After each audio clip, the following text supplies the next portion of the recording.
have been to these long art sessions before, at least one. Okay. So you kind of know how it goes. We're having this session thanks to two individuals. One, of course, is our founder, Bettina Struck, who believes that information professionals should be kept abreast of legal issues that may touch our lives. So Bettina's the one who masterminded this thing about 9 or 10 years ago. The other person to whom we're indebted is Kenny Rogers, who wrote our theme song. He's going to be singing for us now, and I suggest we join in. Oh, we're not.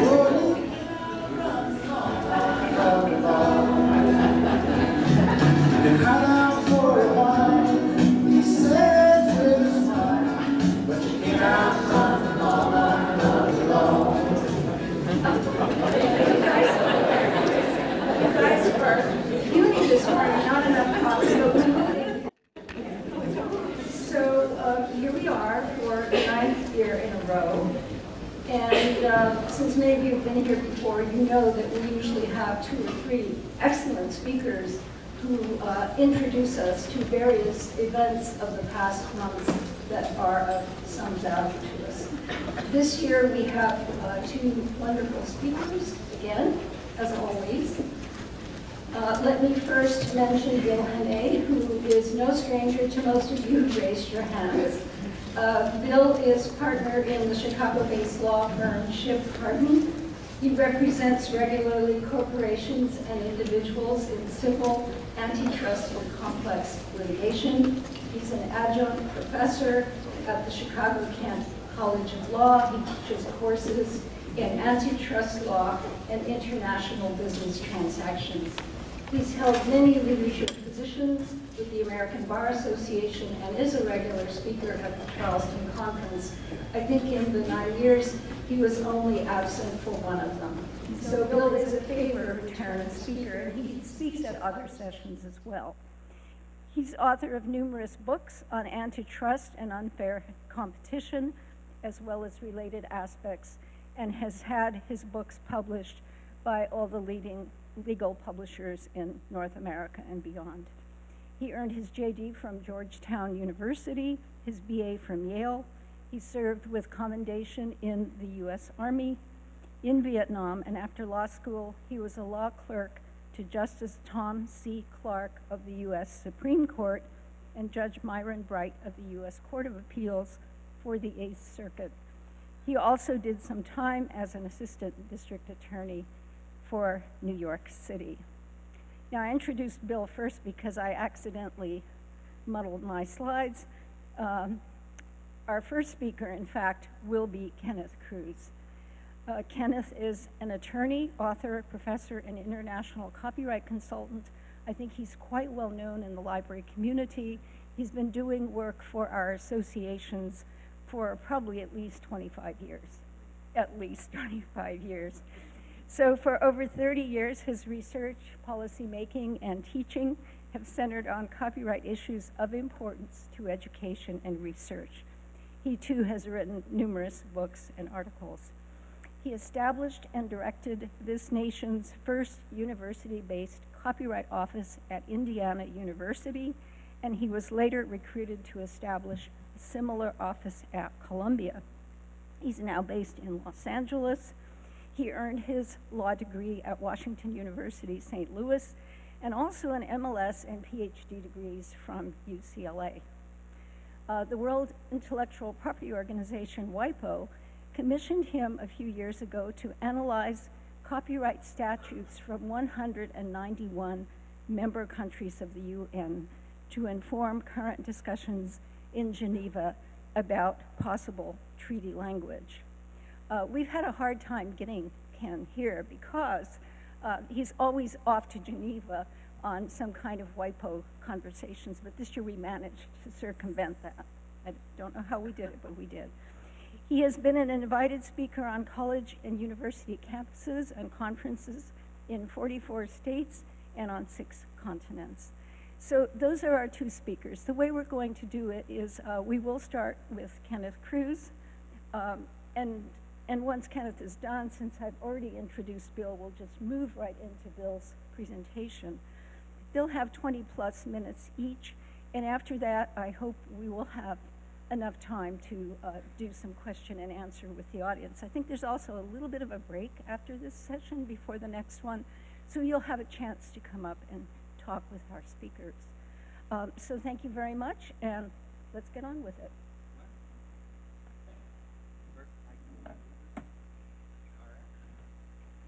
Okay, well, thank you all very, very much. What a pleasure to be here, and thank you, Bill. What a privilege to share the podium with you. And my thanks to all of you for being here so early in the morning, and grab your cup of coffee and find one of these last seats up in the front row. And of course, whenever we play music in the room like this, my copyright antennas just... No, stifle. Yeah. Okay, all right, I'll stifle. And but you know, it all goes off in a good way, because I immediately think of the exceptions. I think of fair use. I think of all those things. So I like to think we're going to be all just fine. But you know, there is, and it's, you know, courtesy of long before the invention of iPods, there's always been this sort of like musical theme that's accompanied me as I walk down any street and participate in any group. And as you talk about flying off to Geneva and so on, it's Secret Agent Man, you know, comes to mind. And depending upon, and then of course, if it isn't the long arm of the law, depending upon your generation, it's either the Clash or the Bobby Fuller Four. You know where I'm going. I fought the law, and the law won. And we did that one year. Did we do that one year? Okay. Yeah. Because there are times when we work with the law, and we win, and sometimes the law wins, and sometimes something else that you can't quite figure out what the result is. And we have some of those. So I'm going to focus on three things with this long arm of the law. I'm going to focus on just bringing you up to date with a few developments in these three categories. International agreements, developments there, call them treaties, call them something else. The U.S. statutes, and we have some very important developments that have come from Congress and signed into law just during the month of October. And then a brief discussion of some Copyright Office regulations related to the circumvention of technological protection measures. I'm going to focus on those, and then Bill will focus on some other points. And it is with the long arm of the law, but it's also the many arms of the law. And we'll see if we actually get to 8 of them before we adjourn this morning. So we're going to explore. I will walk you through at least 3 of these, and we'll see if we can make good sense of them. The international agreements. Now, you know, one of the things that I've learned in my work is to try to avoid the word treaty with a lot of these developments. Some of them truly are treaties in a constitutional sense, where the Senate has ratified it, and it becomes something that has some treaty level under constitutional terms, the force of law. But the fact is that even in the case of what we can call the Marrakesh Treaty, more about what it means coming right up, what's really important as far as the law is concerned in this country and in many other countries is the enactment of the provisions of this document into the statutes of our country. So this is going to connect 2 of these arms of the law, the international and the statutes. So let me talk about it from an international perspective and give you a vision of what's happening. The Marrakesh Treaty is a recent, 2013, and in legal terms that's very recent, treaty document that has been ratified, adopted by the member states of WIPO. WIPO, Anne mentioned as the World Intellectual Property Organization. Now, if you've had no acquaintance with WIPO before, let me sum it up this way. It is an agency of the United Nations. It is based in Geneva, Switzerland, and it now has 191 member countries. So depending upon how you count the countries of the world, and there's some dispute about that, there are different definitions of what is a country, but depending upon how you count them, realistically, 191 is almost all countries of the world are members of the organization we know as WIPO or WIPO. One of the main functions of WIPO is to develop new international instruments, to administer them, to help member countries adopt them and implement them. It is a slow, laborious process. And so over the span of approximately 8 to 10 years of earnest effort, and that's actually fast by WIPO standards, has come the Marrakesh Treaty. And we owe a lot of that to Ruth, whom you heard from earlier in this conference, advancing this text, advancing the mission of a document that carves out exceptions to the rights of copyright owners with respect to making and providing formats of works, particularly to meet the needs of persons who are blind, visually impaired, or otherwise impaired in a way that they are unable to use text works. Now, good news, bad news, and we're going to see this through everything we look at, that there is many ways, we will see many ways that this is a helpful development, and we will also understand the limits of what it actually accomplishes. So, for example, this is a document that specifically provides for exceptions, limitations related to published literary works and published musical compositions. And so it doesn't cover, for example, audiovisual works. It doesn't cover unpublished works and so on. Now, an individual country may well expand the text to cover other disabilities, other types of works. A country could do that, but that's not as far as WIPO and the international community was ready to go.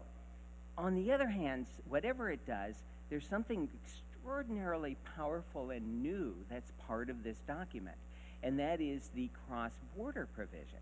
So that if two countries, and we're now up around 60 countries have signed on, and I think it's 40 countries have actually implemented it, that if two countries have adopted these provisions, an authorized entity, which could be you, in one country can make the work according to the limits and conditions of the law and supply it to an authorized entity in another country. This is an extraordinary thing for an international document to go. Very logical thing for the international context, but it is an enormous accomplishment.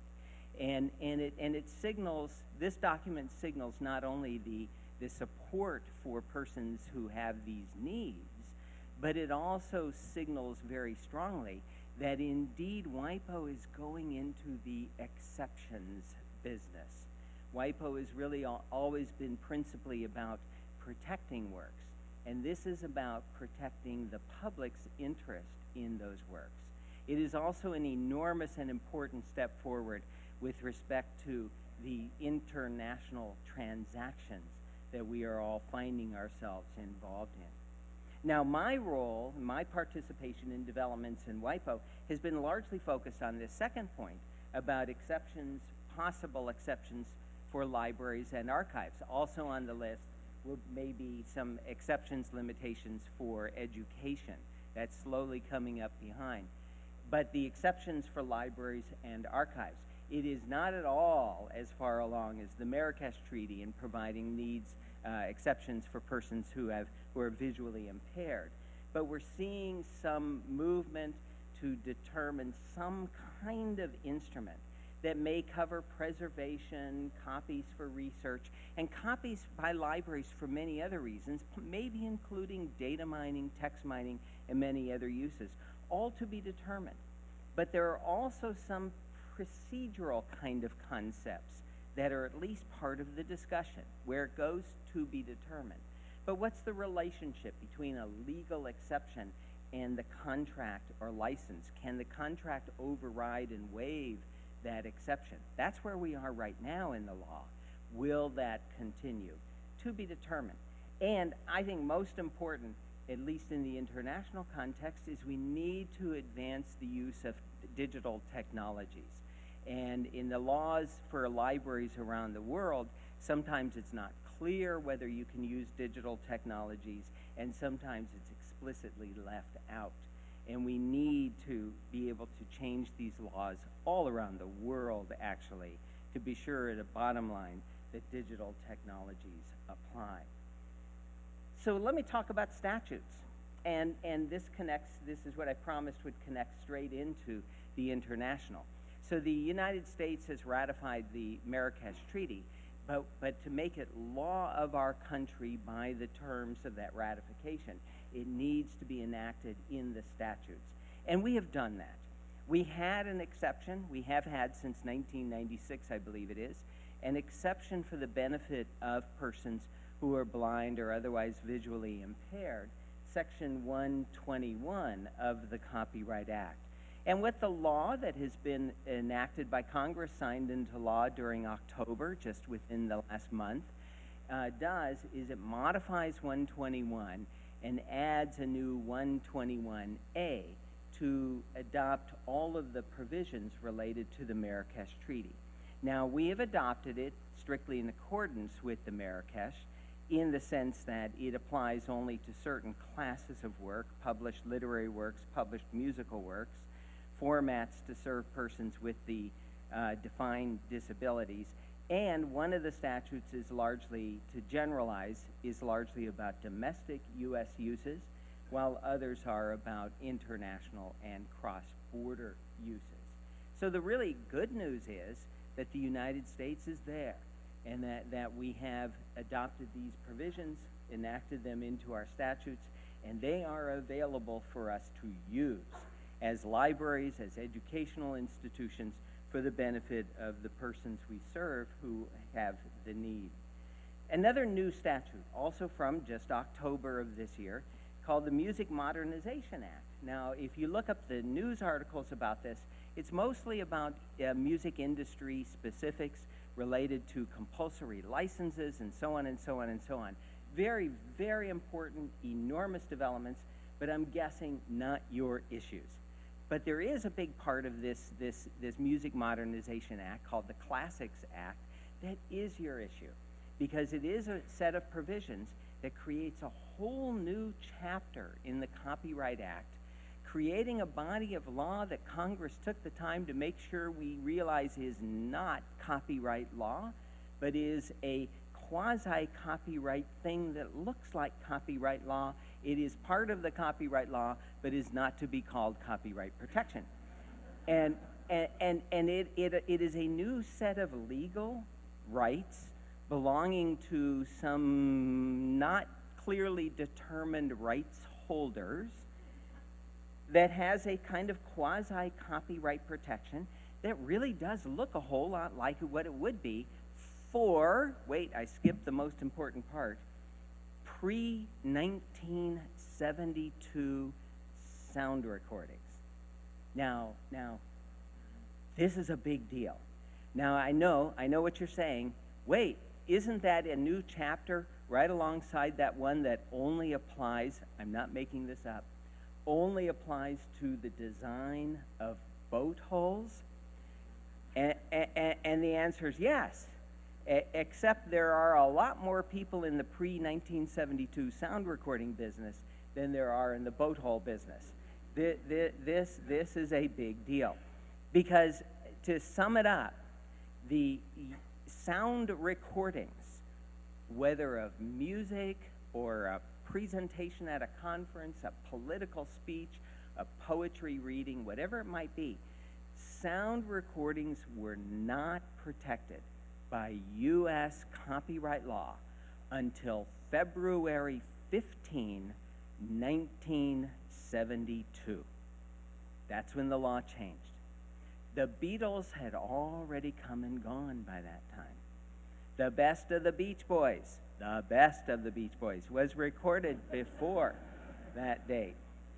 Don't tell me otherwise. And so what we had is as far as the federal law was concerned, no copyright protection for those pre-1972 recordings. Now a couple things that make that a little bit not quite true. One is, I know. The last time I gave a talk, I had to preface everything I said by saying, you know, everything I'm going to tell you is almost true.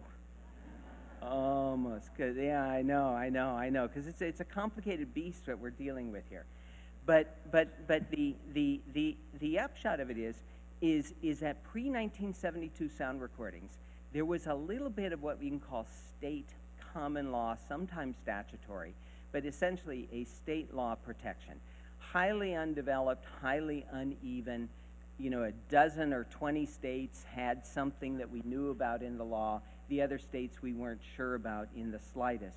And then also there was this thing called restoration of foreign copyrights. Ugh, that's a long story. Got a couple hours? But the upshot of it was that, you know, foreign sound recordings gained protection. So there was this really uneven body of law protecting sound recordings. And so Congress has now created a whole new semi-quasi copyright protection that has a lot of these copyright aspects to it, as if it were genuine copyright, including the specific explicit preservation of the exceptions, including exceptions fair use and exceptions for libraries and archives that continue to apply, and carving out a brand new exception that we might be able to take advantage of in our collections and our digitizing and our use of our early sound recordings for non-commercial uses. Long story, but there's a mechanism there that involves notices and filings and sending in recordings and so on and so on and so on.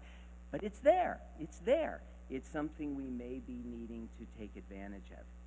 And my third point, which I'll sum up very briefly, and so we can get on with Bill's presentation, is Copyright Office regulations. Lined up alongside the quasi-copyright for sound recordings, Chapter 14, another chapter about boat holes, is another chapter from 1998 about circumvention of technological protection measures, the DMCA, that fair use.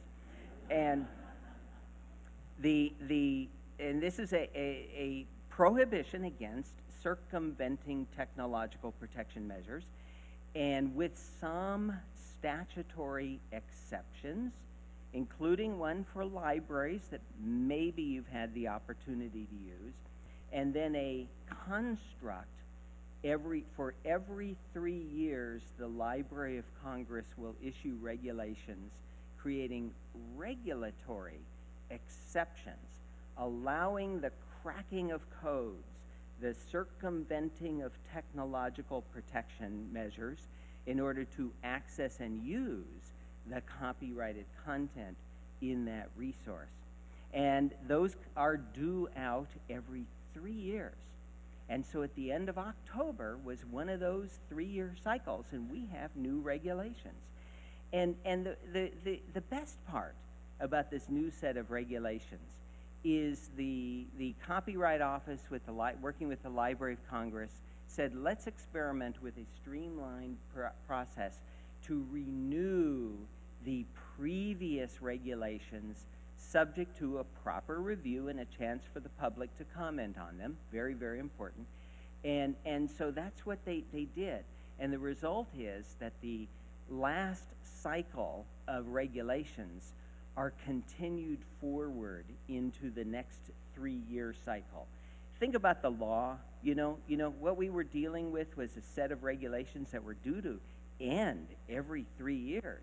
What does that mean? Do we have to undo everything we did during the preceding 3 years if it's not renewed? And this makes it cleaner, makes the process cleaner. And the result is, especially by virtue of continuing the existing exceptions, we have some very important opportunities, meticulous, detailed, kind of the warning, don't try this at home. You need to go through the details very carefully. But ultimately, if you're willing to do the work and willing to work through it, like so much of the law, there is an opportunity here to be able to use especially audio-visual works, to break that code, to make copies of clips, to use them in conjunction with different kinds of educational platforms, MOOCs, classroom, online, library services, etc. So those are my 3 points: regulations, statutes, and international documents. And not only is it the long arm of the law, not only is it the many arms of the law, but it's really reminding us that the law of copyright comes at us from many different sources. The law we live under today, some of it comes from the courts. We're going to hear about that coming up. Some of it comes from Congress. Some of it comes from regulatory agencies. In this case, the Library of Congress is a regulatory agency. And some of it comes from our international negotiations in Geneva. So thank you, and I'll hand it over to Ann and Bill. Thank you very much. Thank you.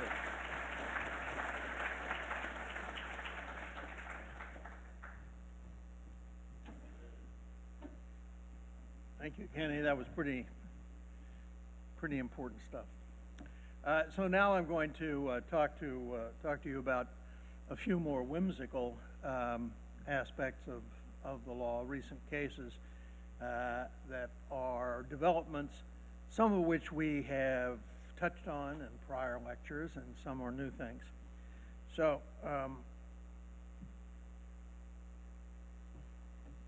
which direction should I point this at? Oh, there we go. Okay, so here's the 4 topics: the right to be forgotten, Redux. I'm not actually sure what Redux means, but I think it means again. Pornography is not education versus EBSCO, ACS versus, and Elsevier versus Researchgate, and Georgia State Redux. Okay, so you will recall that every year or two since 2014, I have told you about the right to be forgotten in Europe as a result of a decision by the European Court of Justice in 2014 in a case involving a Spanish man who wanted to expunge from his online biographies and references the fact that he'd been in bankruptcy law. This was, of course, in a sense, a kind of Pyrrhic victory because, of course, this guy's name and everything about his bankruptcy case has been emblazoned all over the internet and in every newspaper since then. But in any event, that right was recognized by the European Court of Justice, and it has continued to spawn successor cases as the real dimensions of this right have been fleshed out. And so, for example, in 2015, in a similar kind of case, but that took place in France, the French privacy agency, they have a privacy agency there, ordered Google to expunge certain information about a French citizen, not only on the Google sites that were available in France, not only in Europe, but around the world. And this sent Google up a wall, and they proceeded to appeal this decision, and it is now in front of the European Court of Justice. This right to privacy issue is again in front of the European Court of Justice as to whether or not, as a remedy, a privacy agency can order Google to take down or to disconnect the links all around the world, in all the Google sites around the world. And that, in fact, was argued in September of this year before the court, and sometime in the next 6 months, 9 months, we'll expect to see well, first off, we'll we'll see an advisory opinion from the court's advocate general. Unlike U.S. courts, the European Court of Justice has its own lawyer. And in this case, it's a lawyer who's called the advocate general and says in a kind of briefing opinion, well, here's what I think about this. I mean, you don't have to do what I'm going to tell you, but this is what I think about it. So at some point, we're going to see this from the advocate general, and then a few months later, we'll see something from the court. So that's going to be an interesting issue. There were a lot of people who weighed in on this, civil rights groups, groups intended to protect free speech and such things, and they filed amicus briefs.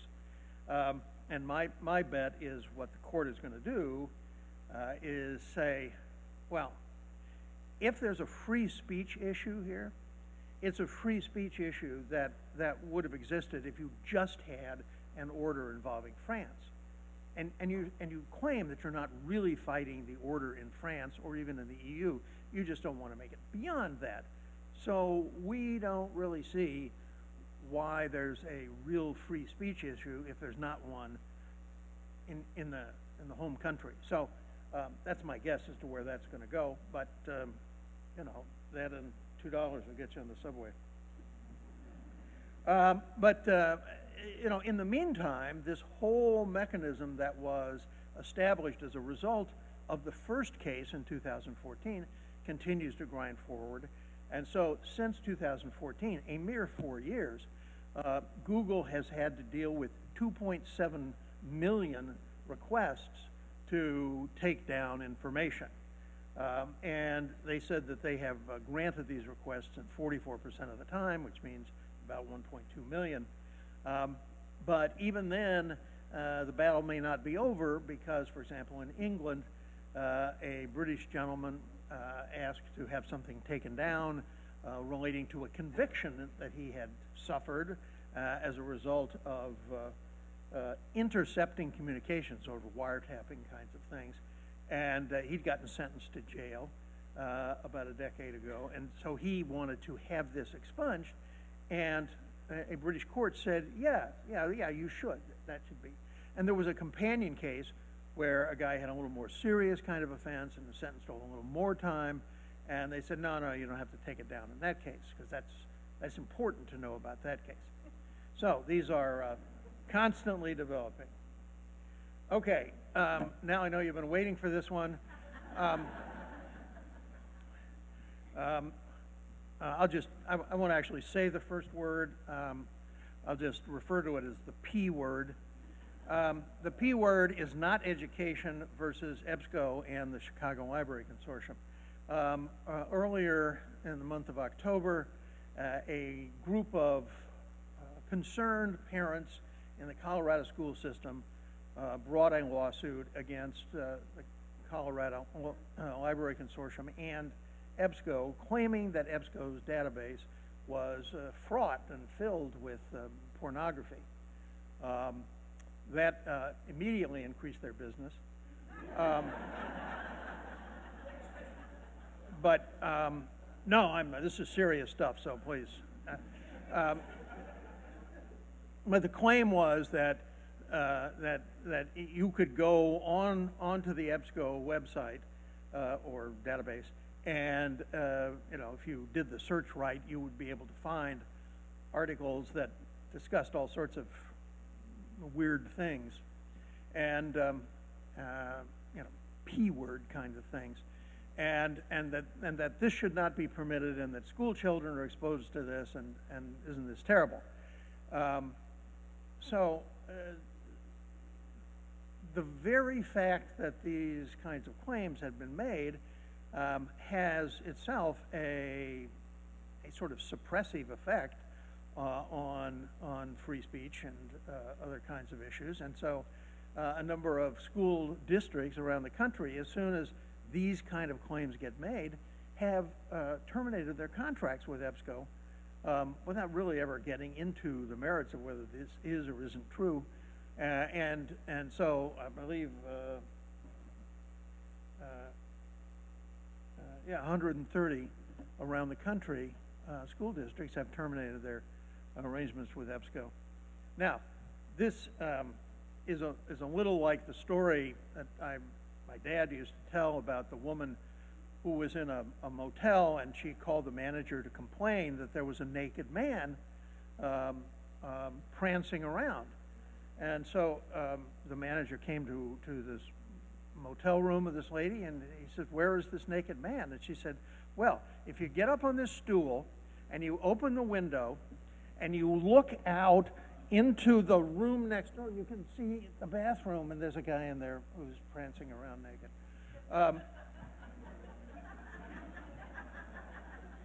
So you know, applying that logic here, I mean, this is, you got to go to a lot of trouble in order to find these. And there was a very nice article about this American Library Association spokesman. You know, basically said, "Wait a minute, let's call a spade a spade. There isn't any real evidence that this is what this database is used for, and there's no evidence anybody really uses it that way." And said what I thought was a brilliant insight, which is, if middle or high school students are looking for sex on the internet, they don't start with the library database.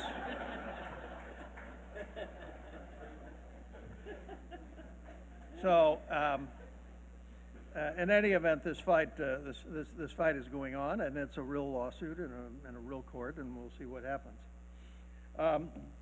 The next case that I want to talk to you about is the American Chemical Society versus Elsevier lawsuit that they brought against Researchgate. Researchgate is as you probably know, is an entity which will sort of help you obtain academic articles through file sharing and a whole host of means. And there was another, it's like in my mind at least, it's like Sci-Hub, which is another one of these kinds of things which experienced a lot of litigation a couple of years ago. And the American Chemical Society and Elsevier claim that massive copyright infringement is going on through Researchgate, which is a German-based company, but where it is doesn't really matter because it's, you get it all over the world. And they had sued in Germany last year, same parties, but now this one's in the United States, probably on the theory that maybe our justice might move more quickly. So now that's going on. Researchgate claims to have some 13 to 15 million users who can upload and share published papers, book chapters, meeting presentations. And a lot of publishers have written, either as a group or individually, to Researchgate saying, "Oh no, you got to take down this list of 100 million articles."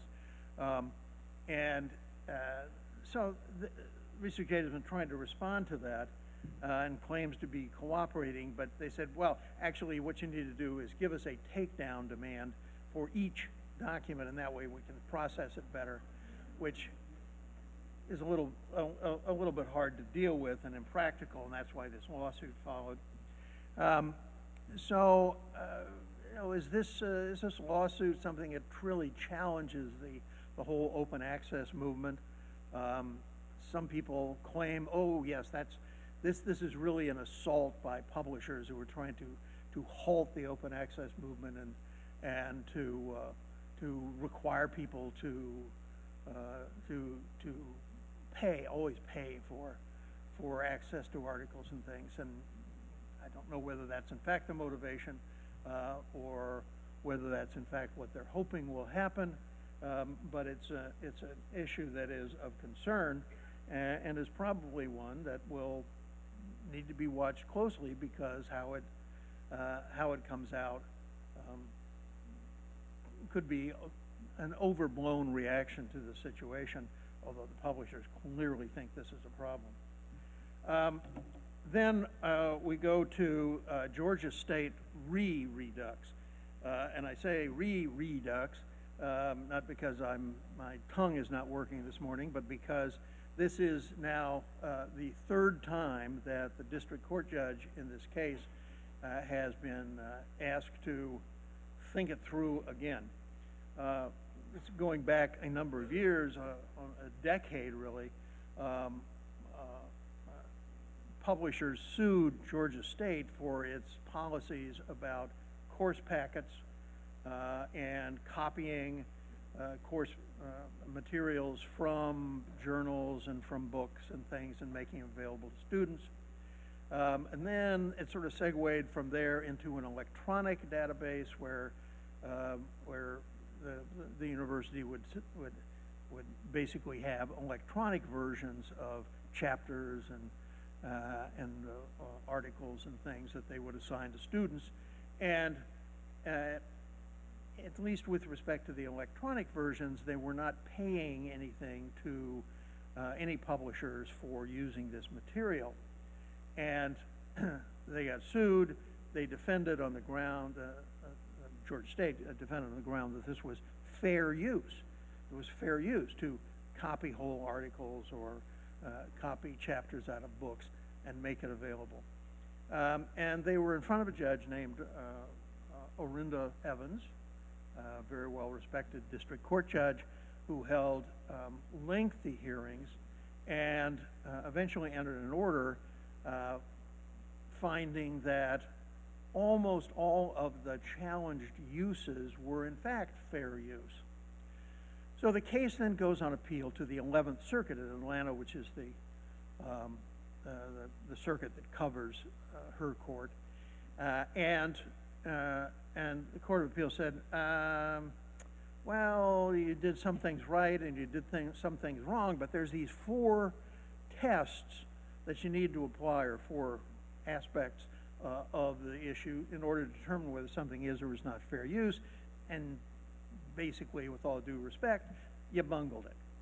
So it got sent back, and Judge Evans again held another lengthy series of hearings about each and every one of these excerpts and where did it come from, and going through all these 4 factors for each one. And she came up with a different number of situations where she said it was fair use or not fair use.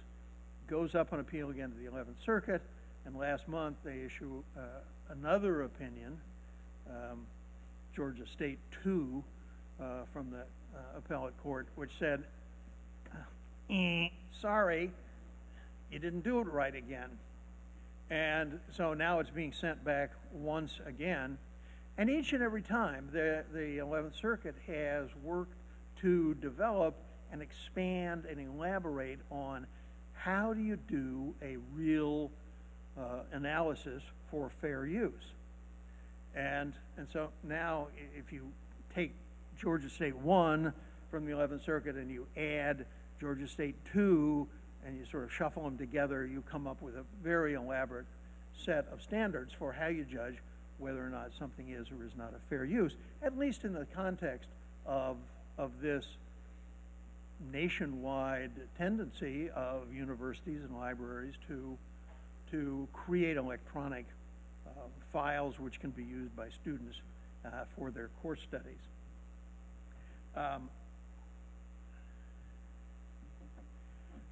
So without going into the details of exactly what it is that happened, this case stands for, in my mind, a very important effort to give some meaning to the 2 words and the slight statutory expansion of that into these 4 factors. And there was one commentator opined the case had become trivial and the court continues to chew over issues that seem less and less relevant. In his view, the plaintiff publishers actually lost a long time ago and simply lack the wisdom to recognize that fact. Ooh, snap. But in my humble opinion, I think the case remains vital. It's not trivial. I think it's very important. And if you really get into this issue of what is and is not fair use, I think all of these, both of the opinions by the 11th Circuit are really deep, thoughtful analyses of difficult, almost metaphysical kinds of factors to take into account. So I think it's a very important case, and the American public will win, whoever wins this particular case.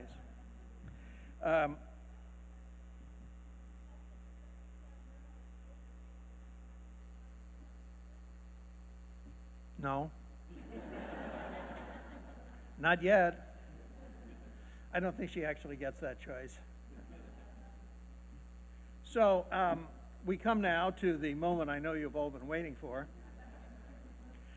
This is the annual musical moment, which attempts to encapsulate something of what I've been talking about. And in this case, this is a little musical tribute to one of the parties in this case. You may or may not recognize this song. I will attempt to do it an injustice. And well, I'm going to go through it once, and then you all will get to join in. So, here we go. Course packets, we got 'em here. They're going quick. We know the copyright laws. We don't need a truce, 'cause we got fair use. Fight Panthers to victory. Drive on through the courts. Read, write. Georgia State won't get it. Types GSU. And now we chant GSU. GSU. FAIRUSE. Course packets, we got 'em here. They're going quick. We know the copyright laws. We don't need a truce, 'cause we got fair use. Fight Panthers to victory. Drive on through the courts. Read, write. Georgia State will get it right. GSU. Yay!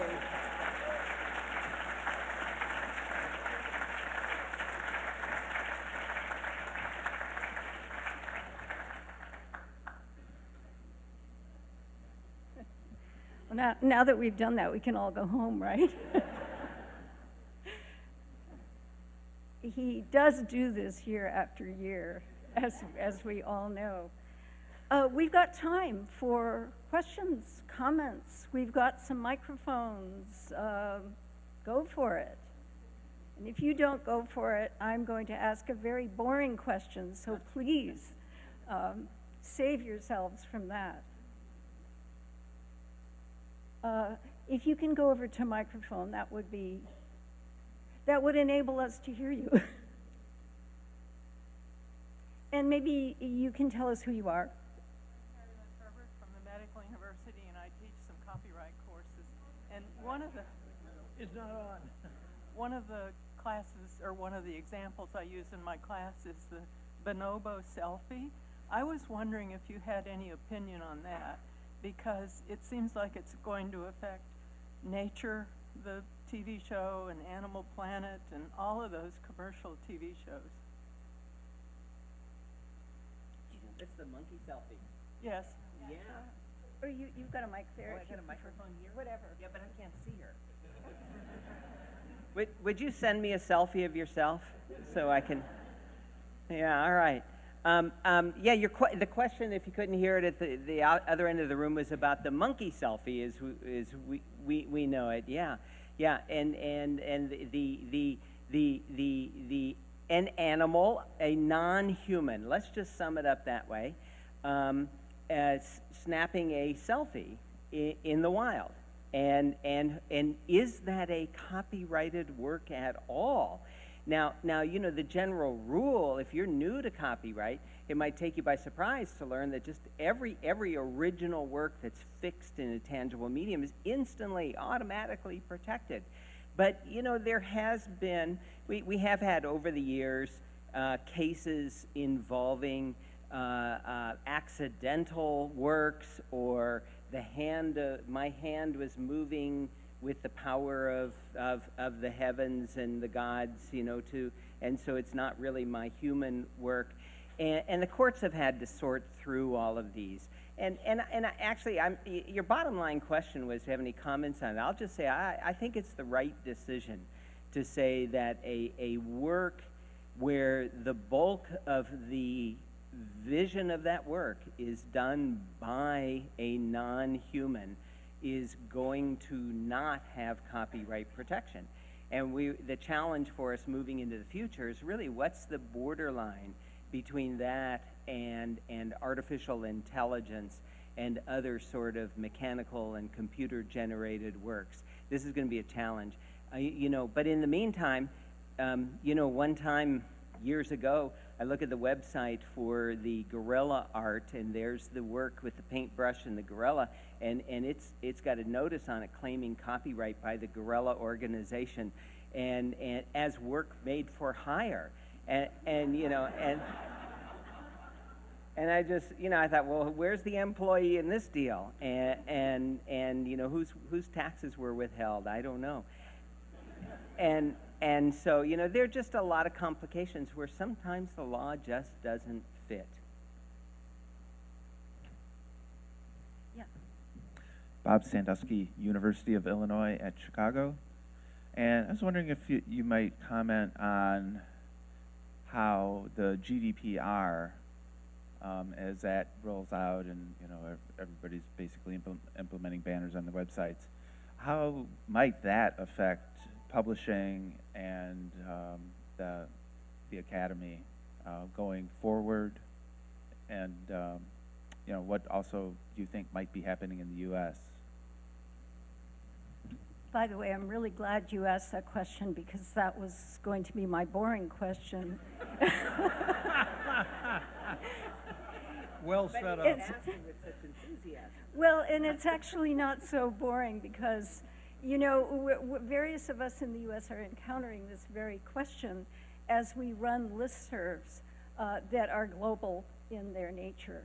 And many listserv programs, this is just one example of many, many encounters, but many listserv programs, when they receive a posting from someone, actually embed their email address. And if that person happens to be in the U.S., no worries. If that person is in the Netherlands, you start saying, well, what do I do about that display of the email address? I may not have to ask them if this is what they want to be there. How do you try to retrofit that? Do you try to go back and ask everyone for permission to display their address, you know?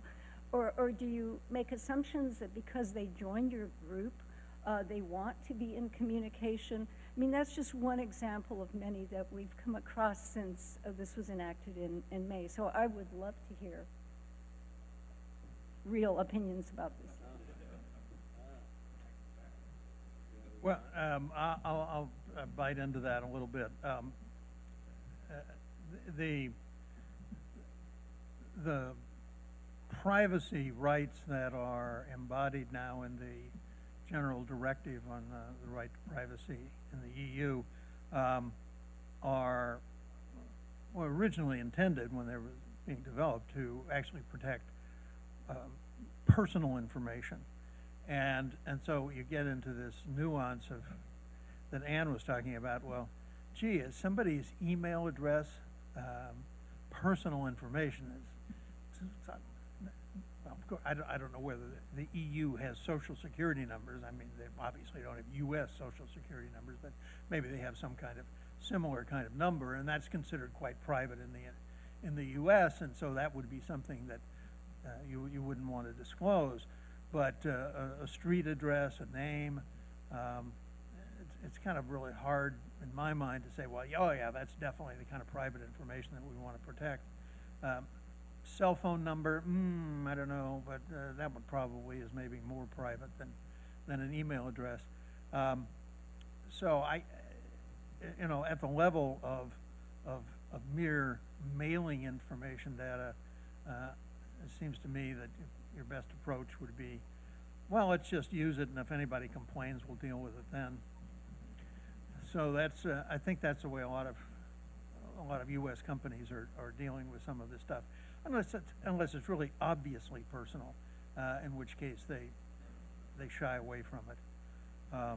But its very presence has influenced thousands of American companies to try to change their practices, even though it doesn't apply to the U.S. company in the U.S.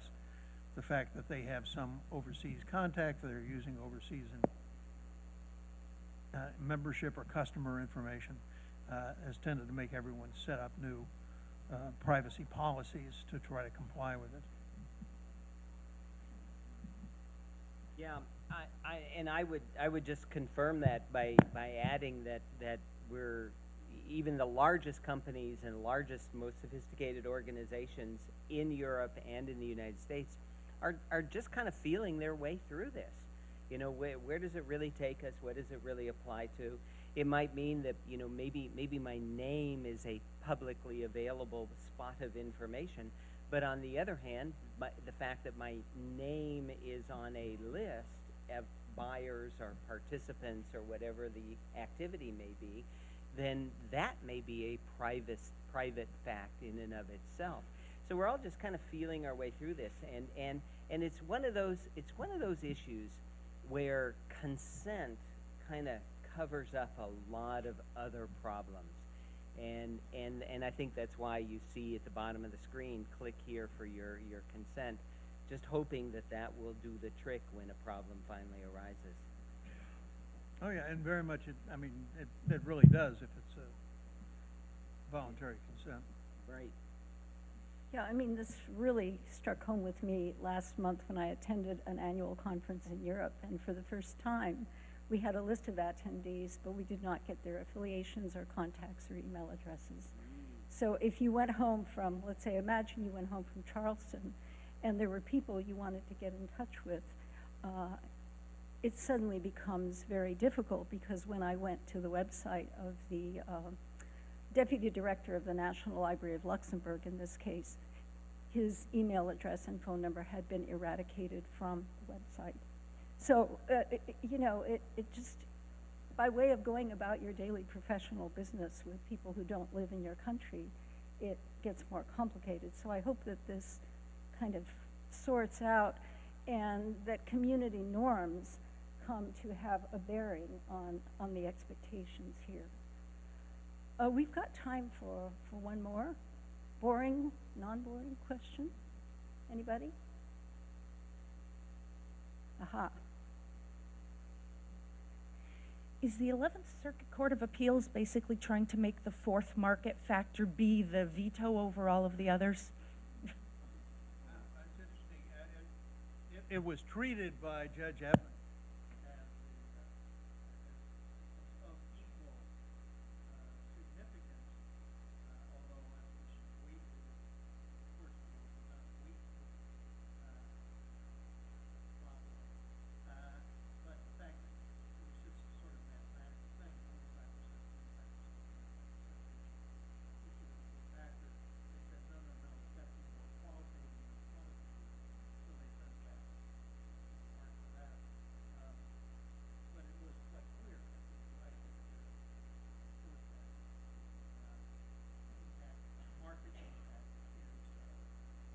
is a very significant one.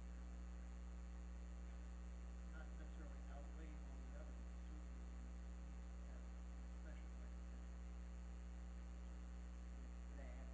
Add to that, and I need to preface whatever I say with a word of caution, that, and mostly a word of full disclosure, that I served as the expert witness for Georgia State and the university parties and testified during the trial, and so I'm following these developments naturally, and just speaking for myself, not on behalf of anybody or any party. It's clear that the 11th Circuit wanted to give greater weight, whatever that means, to that fourth factor, but not to be diminished in the process is the considerable weight, and not disputed seriously, is the weighting on the first factor of the purpose of the use, and the fact that this use is very strongly not for a non-profit educational purpose, which is consistent with the plain language of the statute and many court cases before it. So while right now there's a lot of attention on the fourth factor in the latest ruling, that doesn't mean that the first factor has lost its influence in the equation.